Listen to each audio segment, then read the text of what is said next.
Selamat pagi adik-adik. Bagaimana kabarnya hari ini? Baik, untuk memulai pembelajaran kita saat ini, terlebih dahulu kita minta pertolongan kepada Tuhan Yesus.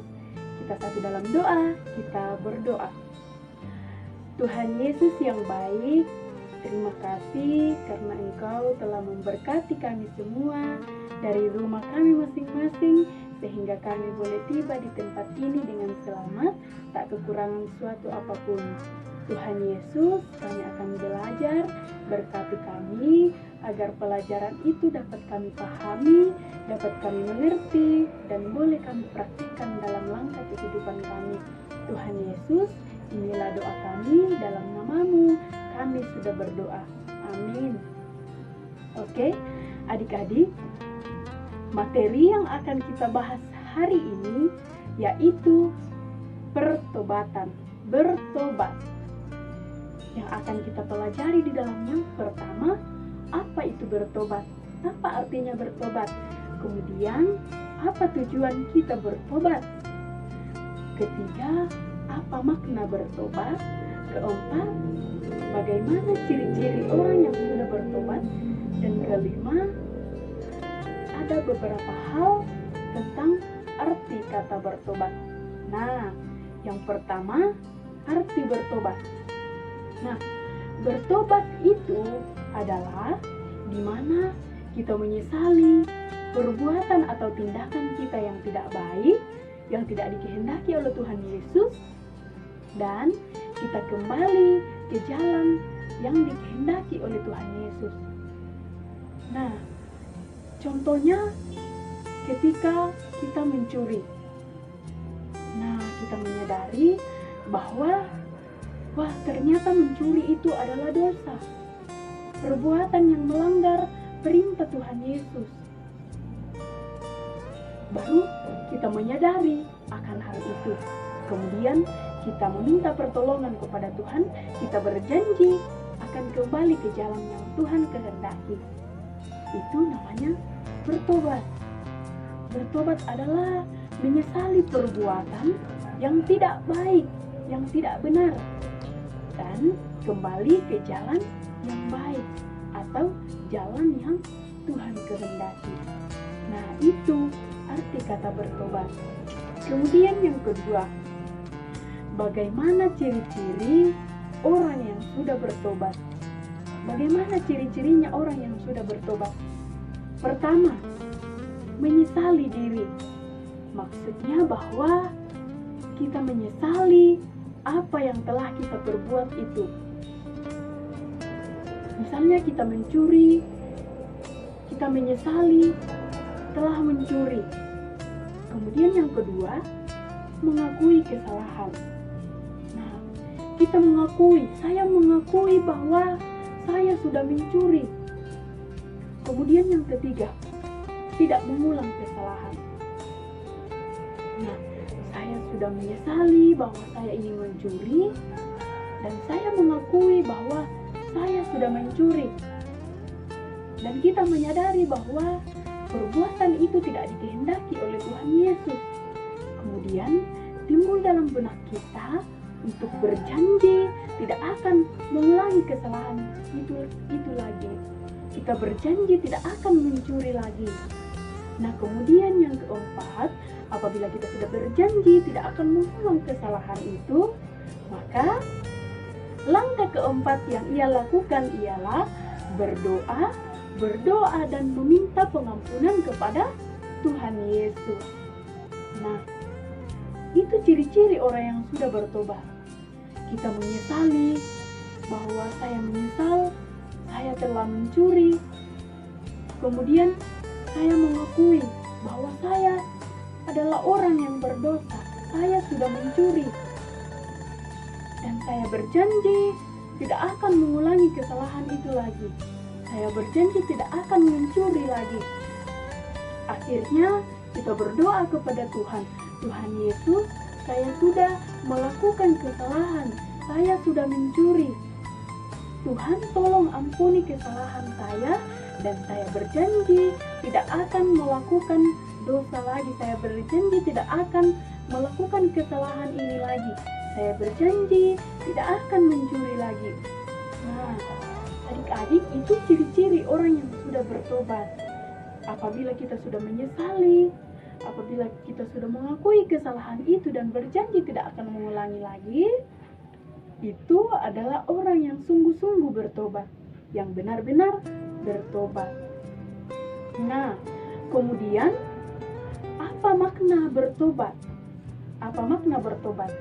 Nah, pertama, dengan bertobat kita dapat diampuni oleh Tuhan Yesus, kita dapat dipulihkan, dan kita dapat disucikan oleh Tuhan Yesus.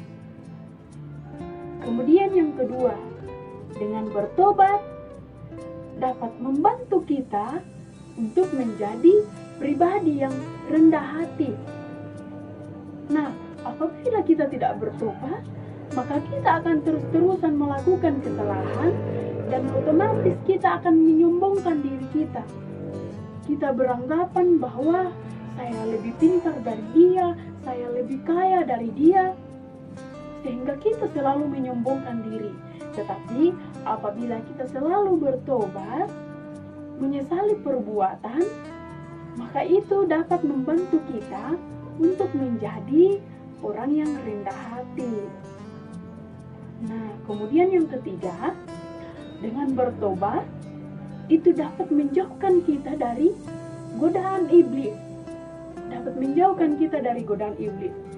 Nah, mencuri itu adalah godaan iblis. Membenci teman itu adalah godaan iblis.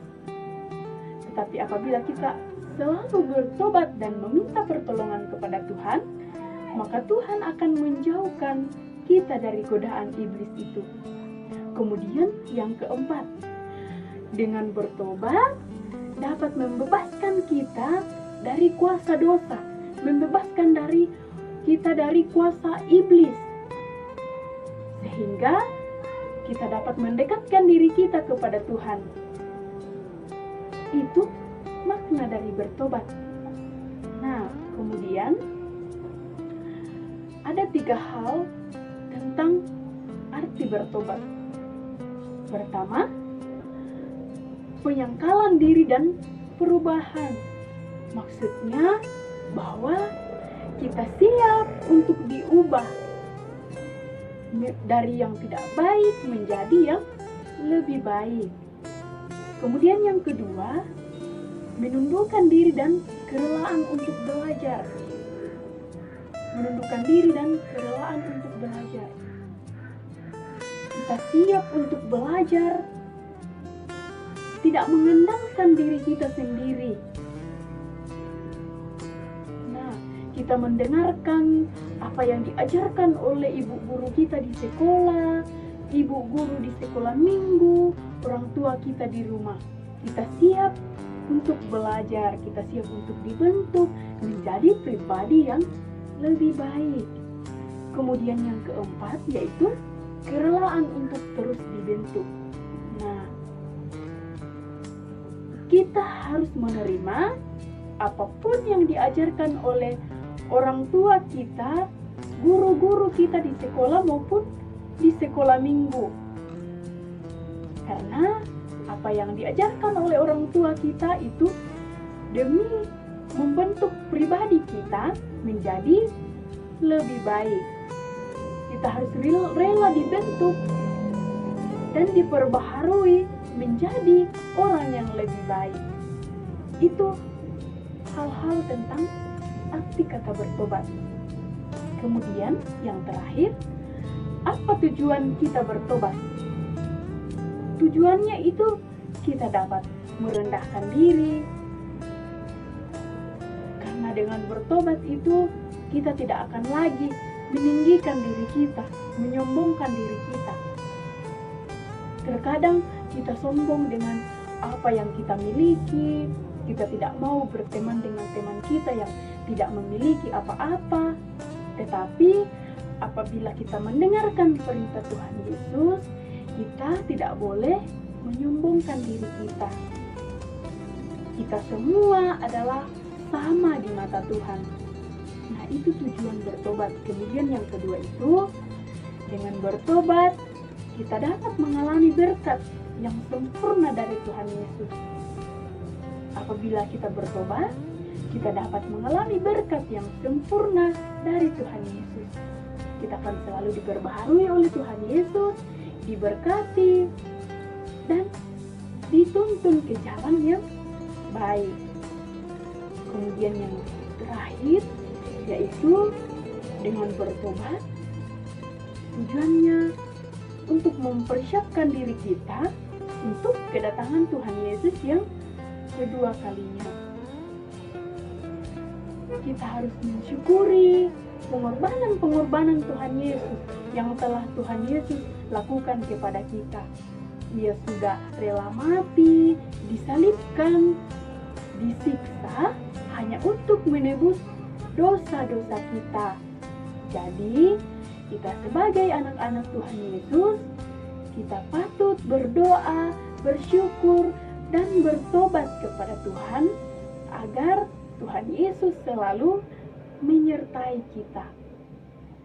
Dan kita harus tahu bahwa Tuhan Yesus sangat menyayangi anak-anaknya yang selalu melakukan perintah Tuhan Yesus. Nah, demikian pelajaran kita pada pagi hari ini. Untuk menutup doa kita, mari kita berdoa kepada Tuhan. Kita berdoa. Tuhan Yesus yang baik, terima kasih kami sudah belajar. Semoga apa yang telah kami pelajari ya Tuhan, boleh kami mengerti dan boleh kami pahami dengan baik. Inilah kami ya Tuhan yang penuh dengan dosa. Ampunilah dosa-dosa dan kesalahan kami Tuhan. Berkati kami dalam menjalani kehidupan kami. Sekarang kami akan melanjutkan aktivitas kami. Berkati kami dalam nama Tuhan Yesus kami sudah berdoa. Amin. Demikian pelajaran kita saat ini. Tuhan Yesus memberkati kita semua. Selamat pagi.